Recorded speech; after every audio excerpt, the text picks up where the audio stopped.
Hi everybody, welcome to Lift the Cup Fantasy, or LTC Fantasy as some call it. And we're going to start off with our Week 16 strategy episode. Kind of a weird week with the All-Star break in there, so we got basically two parts. We got the first 3 days of this week, and then normal Monday to Sunday of the following week here. So we're going to split it into two parts. This will be part one of our Week 16 strategy, where we're going to focus on teams Monday through Wednesday. Some big things to note with Week 16 over the full 14 days, even though it's only 10 days of hockey, is this: there's some teams that have a really bad schedule. Over those 10 days, there's San Jose, LA, and the Rangers that only play once. Four teams, not much better, only playing twice. That'd be in Philadelphia, Florida, Anaheim, and St. Louis. So if you have some fringe players on there, them are the players that I'd recommend dropping to pick up some teams that play a lot more games. For instance, there's 6 teams that play 5 games. Calgary, Arizona, Edmonton, Washington, Vancouver, and Toronto.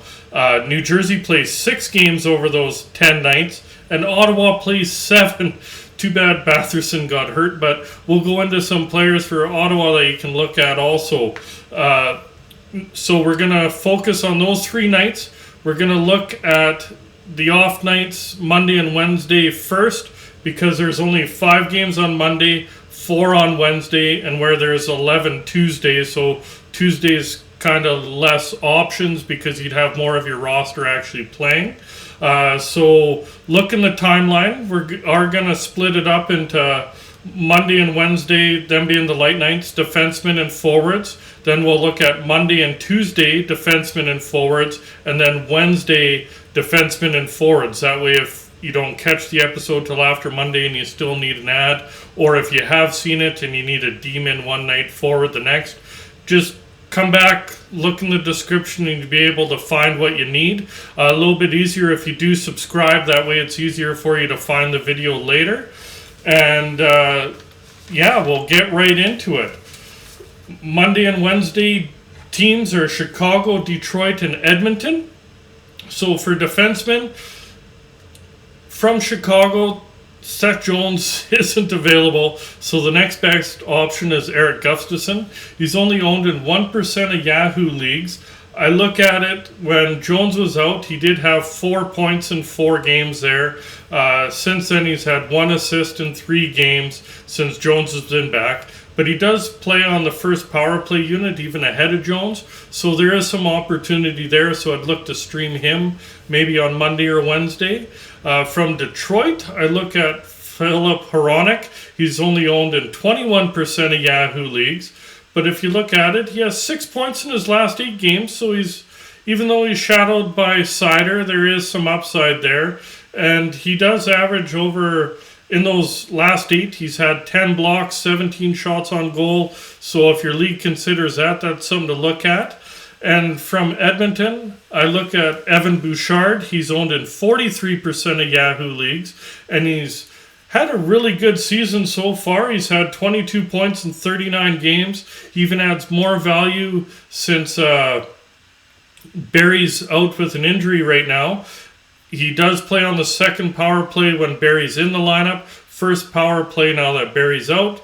And with McDavid and Draisaitl, there's definitely some chances to get some points on that power play. Should also mention, if your league counts shots on goal, in the last 4 games, he's had 15 shots on goal, so there's some added value there. Moving on to forwards from Monday and Wednesday, I look at Brandon Hagel from Chicago. He's listed as left wing and right wing, so a couple spots you can slot him. He's only owned in 2% of Yahoo leagues, and he is playing on that top line and top power play unit with Kane. In his last 7 games, he does have 6 points. 2 of those on the power play. He's also had 13 shots on goal, so he's getting some decent production there. Also look at Dylan Strome. He also plays on that first line and first power play unit with Kane. He's listed as center right wing and only owned in 2% of Yahoo leagues.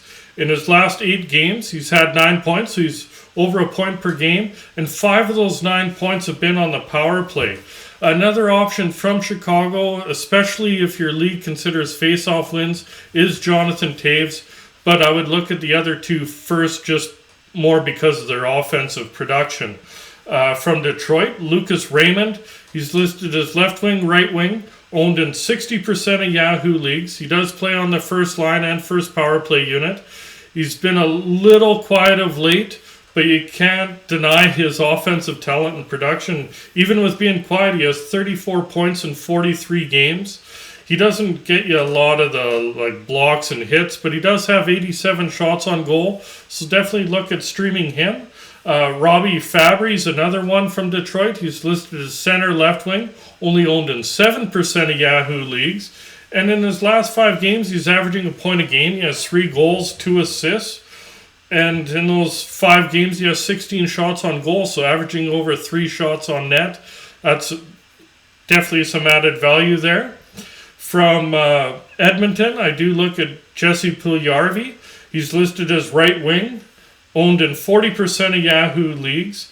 He does have 25 points in 37 games, and he does have 99 shots on goal. So I definitely look at him. Hard to tell. I'll go on with Kyler Yamamoto next. He's listed as right wing, only owned in 5% of Yahoo leagues. He did play on that first line with McDavid last game. He only has 14 points in 39 games, but if he stays on that top line, since he is a left winger, both of these players really depend on how Kane fits in. Kane's a left winger, so I'm not sure if they'll move Hyman over to right wing because he can play either wing, how that kind of works. I think Puljujarvi is a safer bet than Yamamoto, and Kane's another option for you. I tend to like to wait till they play a couple of games just to see how it pans out, but you can't deny Kane's talent either. Moving on to Monday, Tuesday D-men, the teams being Florida, New Jersey, Ottawa, Toronto, and Vancouver. I look at Damon Severson from New Jersey. He's only owned in 21% of Yahoo leagues, but he is playing on that first pairing and first power play unit. In his last 10 games, he has 12 points, so he's well over a point per game. Should mention, if it does count as plus minus, he was -4 in those 12 games. But he's good otherwise. He has like 25 shots on goal in those 10, so 2.5 shots per game. He's definitely not hurting you there. Looking from Vancouver, Oliver Ekman-Larsson's one to maybe stream. He has owned in 43% of Yahoo leagues. He does only have 8 points in 40 games played. He did get assist a couple games ago, so that's a chance. But he won't hurt you in the blocks or shots on goal because he does have 34 blocks on the year and 96 shots on goal. And he does get you some power play time, so maybe if you're in a pinch, look there.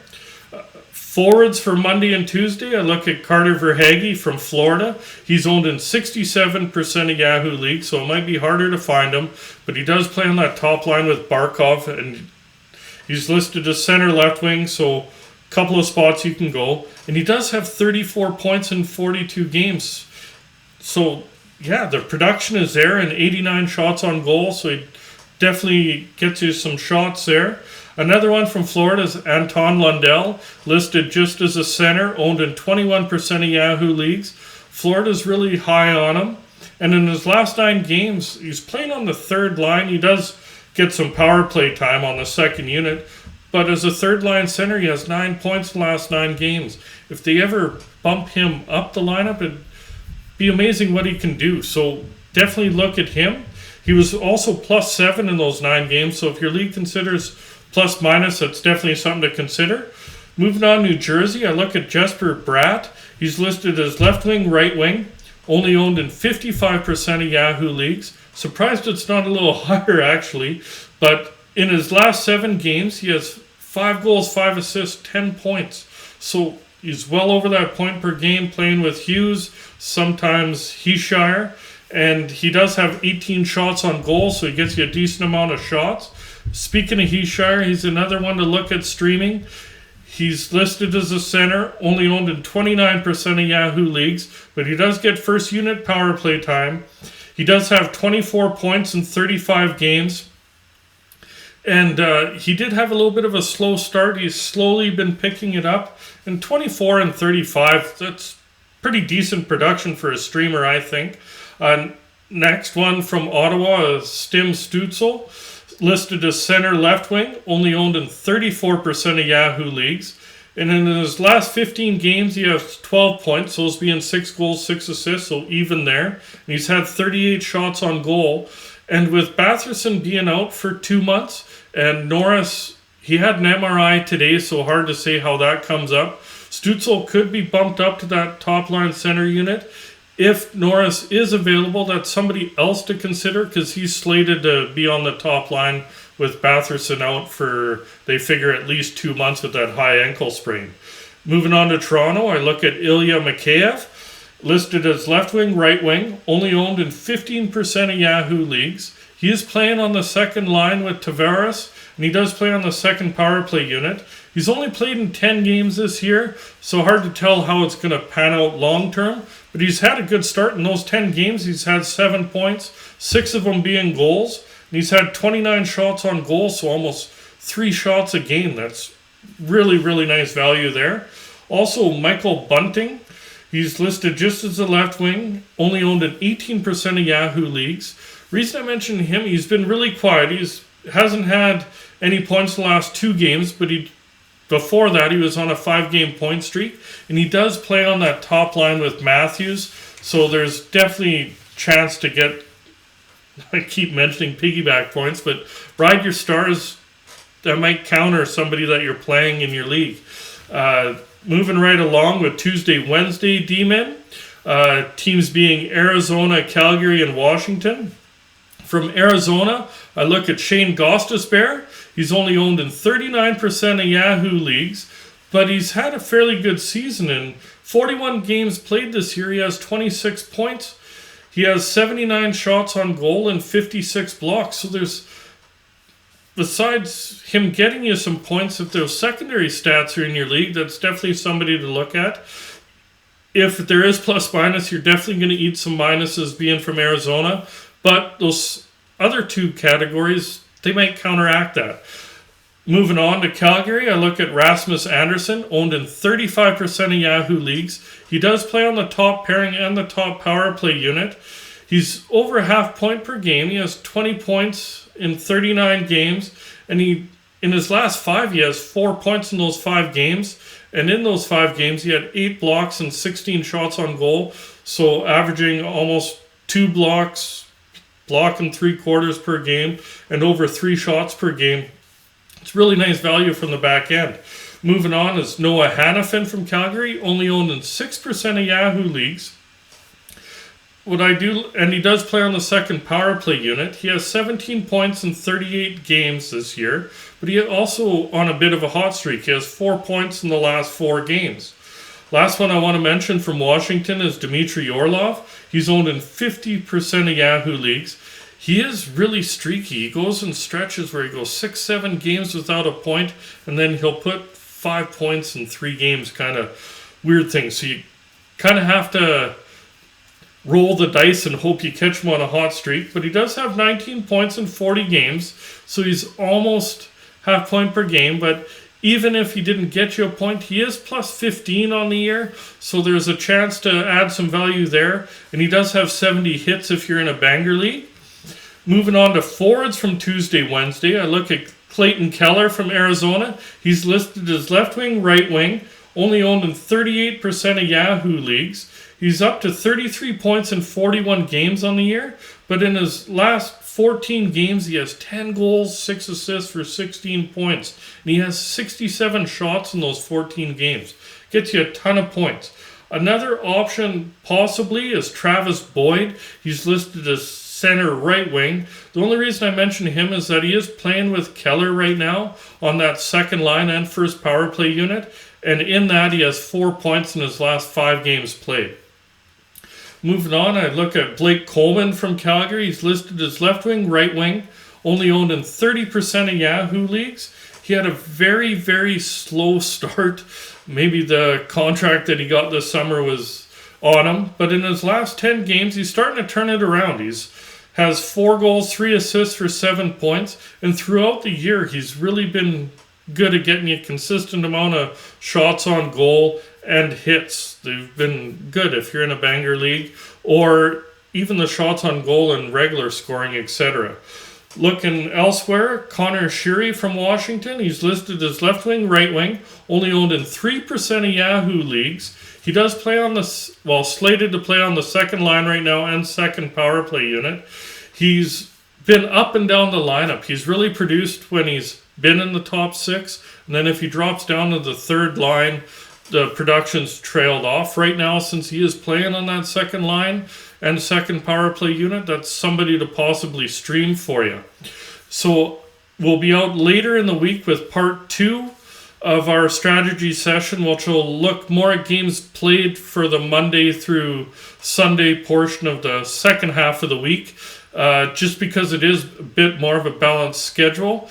We'll also be having our weekend ads episode and waiver wire episode that following week again. So if you did enjoy today's episode, please hit like, hit subscribe, and remember that bell so you get notified on future episodes.